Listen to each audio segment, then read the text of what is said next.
सल्लल्लाहु अलैका या अबा अब्दिल्लाह सल्लल्लाहु अलैका या रहमतल्लाहिल वासिआ।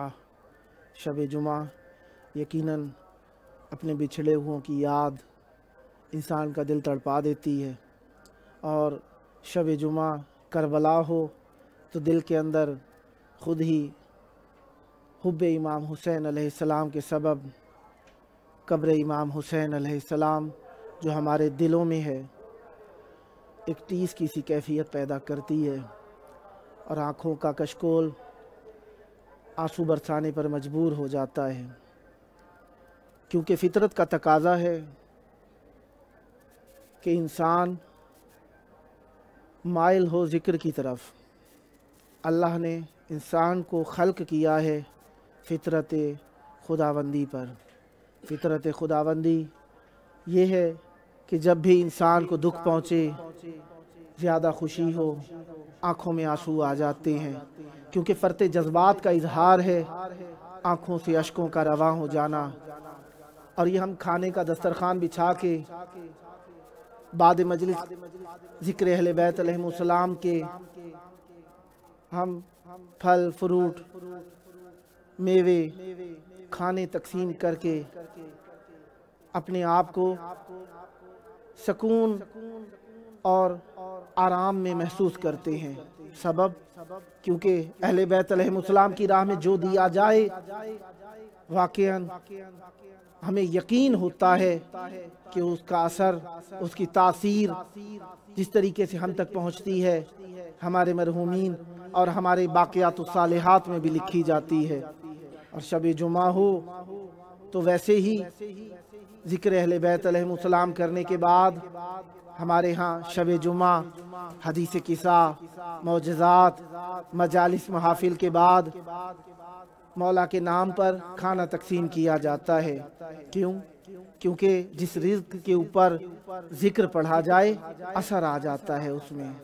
जिस खाने के ऊपर ज़िक्र पढ़ा जाए तासीर आ जाती है उसमें। हम ये तासीर हासिल करने के लिए खाने के ऊपर ज़िक्र करते हैं, मुसीबत पढ़ते हैं, ताकि हम खाएं भी जिस तरीके से हकीकत में उनके नाम का खाते हैं, उन्हीं के नाम पर तकसीम कर भी उन्हीं के नाम का खाएं। शब जुम्मा है, ज़िक्र अहले बैत अलैहिमुस्सलाम का ही है, और जी चाहता है उन बुलंदियों का जिक्र किया जाए जो इमाम हुसैन अलैहिस्सलाम से वाबस्ता हैं। तो बात चलेगी सबसे बुलंद जिस्म के हिस्से की, सर है वो। रसूलुल्लाह सल्लल्लाहु अलैहि ने फरमाया, अलियुम मिन्नी कर्रासे अलल जसद। इमाम हुसैन के बाबा मौला अली अलैहिस्सलाम की निस्बत मेरे साथ ऐसे है जिस तरीके से सर की तन के साथ होती है, और किसी जुज़ का नहीं कहा, सर का कहा। इमाम हुसैन अलैहिस्सलाम जब भी देखे गए बुलंदी पर ही देखे गए। पहले देखा गया दुनिया में आमद हुई, देखा बतूल की गोदी के बाद रसूल की गोदी में देखा गया। फिर देखा गया चंद साल के हो गए हैं, ईद का दिन है, अब रसूल के दोष पर देखा गया है। बुलंदियां हैं। कुछ दिन गुजरे थे, मस्जिद के अंदर नमाज हो रही है, हुसैन कहाँ है? और रसूल सजदे में है। हुसैन रसूल के दोष पर पुश्त पर सवार है। कुछ दिन गुजरे थे कि रसूलुल्लाह सल्लल्लाहु अलैहि ने खुतबे के दौरान देखा कि दामन से पांव उलझ के अभी जमीन पे आए नहीं थे। रसूल खुतबे के दौरान इतनी सुरअत के साथ गए हैं कि इमाम हुसैन को दरवाजा मस्जिद से उठा के दोबारा मिंबर पे तशरीफ ले आए हैं। अब भी गोदिए रसूल में देखा गया, रसूल दुनिया से जा रहे हैं, इमाम हुसैन रसूल के सीने के ऊपर है, बुलंदियों पे रहे हमेशा। मौला हुसैन निस्बत है रसूलुल्लाह से, यकीनन खानवादा बुलंद है, बुलंद ही रहेगा। इमाम हुसैन अलैहिस्सलाम जनाज़े रसूल के बाद ہمیشہ امیر المومنین علیہ السلام کی بغل میں رہے، گود میں رہے۔ بلندیاں ہیں، گزر گئی مدت، گزر گئے سال، آ گئی کربلا، پہنچ گئی 11 محرم۔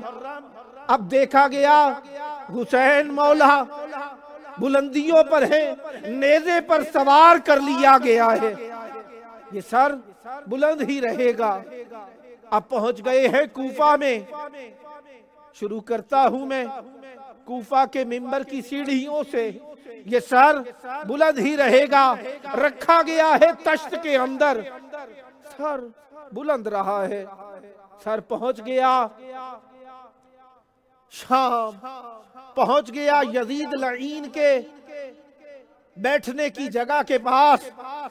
ایک مرتبہ ایک صحابی بلند ہوئے، کہتے ہیں اے ملعون، اس کے دانتوں کے اوپر اپنی چھڑی کو مس نہ کر، میں نے ان دانتوں کو دیکھا ہے رسول اللہ اپنے لبہائے مبارک سے بوسے دیا کرتے تھے۔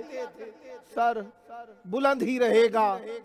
پہنچ گئی شام میں، پہنچ گئے زندان میں، دیکھا یہ سر پہنچا ہے، سر پہنچ گیا زندان کے اندر۔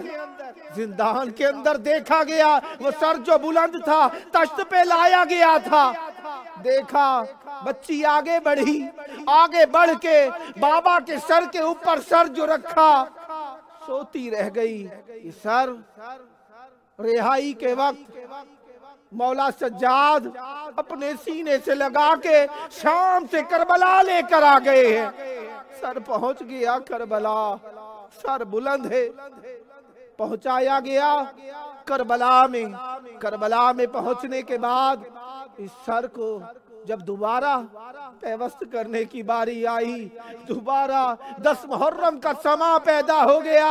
وہ کربلا کا لٹا ہوا قافلہ جو جی بھر کے نہ رو سکا تھا، میرے مولا کو ایک مرتبہ میں کیا کہوں کہ دوبارہ تن کو جب قبر سے نکالا گیا یا قبر کو نبش کیا گیا، وہ سر جب دوبارہ تن سے لگایا گیا، یقیناً سوال کیا ہوگا کہ میری بیٹی سکینہ کو کہاں چھوڑ آئے ہو، میری بیٹی سکینہ کو کہاں چھوڑ آئے ہو؟ وہ بہن جو پہلے بیردائی کے عالم میں گئی تھی، آج ماں زہرا کی چادر تطہیر سر پہ رکھی ہوئی ہے، یقیناً کہتی ہوگی بھائیا مجھے معاف کر دینا، مجھے معاف کر دینا، میں تمہیں بنا کفن دیے چلی گئی تھی۔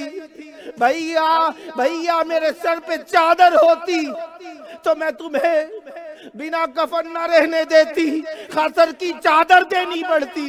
بھائیا مجھے معاف کرنا، بڑی حفاظت کی تھی سکینہ کی، لیکن زندان شام میں تمہاری جدائی کو برداشت نہ کر سکی، مجھے معاف کرنا۔ میں سکینہ کو زندان کی تاریکیوں میں چھوڑ کے چلی آئی ہوں۔ مولا حسین ہمیں بھی معاف کرنا، کاش ہم آپ کے ساتھ کربلا میں ہوتے تو آپ کے ساتھ شہید ہو جاتے۔ الا لعنت اللہ علی القوم الظالمین وسیعلم الذین ظلموا ای منقلب ینقلبون۔ اللہم عجل لولیک الفرج۔